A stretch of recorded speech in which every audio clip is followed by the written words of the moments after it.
यथा अन्न तथा मन।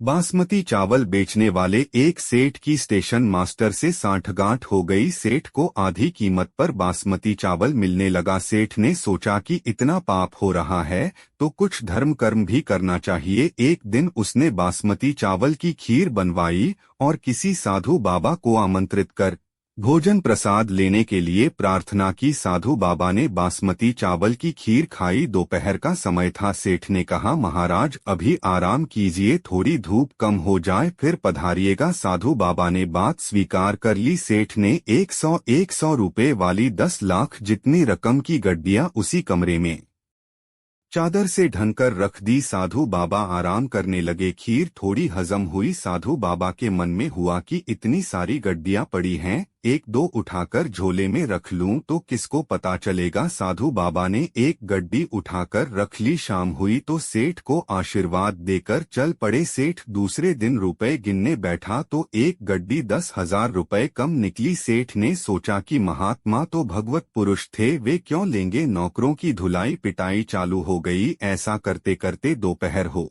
गई। इतने में साधु बाबा आ पहुंचे तथा अपने झोले में से गड्डी निकालकर सेठ को देते हुए बोले, नौकरों को मत पीटो। सेठ गड्डी मैं ले गया था। सेठ ने कहा, महाराज आप क्यों लेंगे। जब यहाँ नौकरों से पूछताछ शुरू हुई तब कोई भय के मारे आपको दे गया होगा और आप नौकर को बचाने के उद्देश्य से ही वापस करने आए हैं, क्योंकि साधु तो दयालु ही होते हैं। साधु यह दयालुता नहीं है।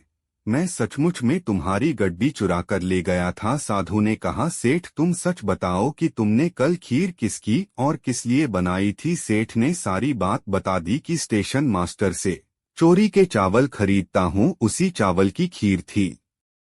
साधु बाबा, चोरी के चावल की खीर थी इसलिए उसने मेरे मन में भी चोरी का भाव उत्पन्न कर दिया। सुबह जब पेट खाली हुआ, तेरी खीर का सफाया हो गया, तब मेरी बुद्धि शुद्ध हुई कि हे राम, यह क्या हो गया। मेरे कारण बेचारे नौकरों पर न जाने क्या बीत रही होगी, इसलिए तेरे पैसे लौटाने आ गया। इसीलिए कहते हैं कि जैसा खाओ अन्न वैसा होवे मन, जैसा पियो पानी वैसी होवे वाणी।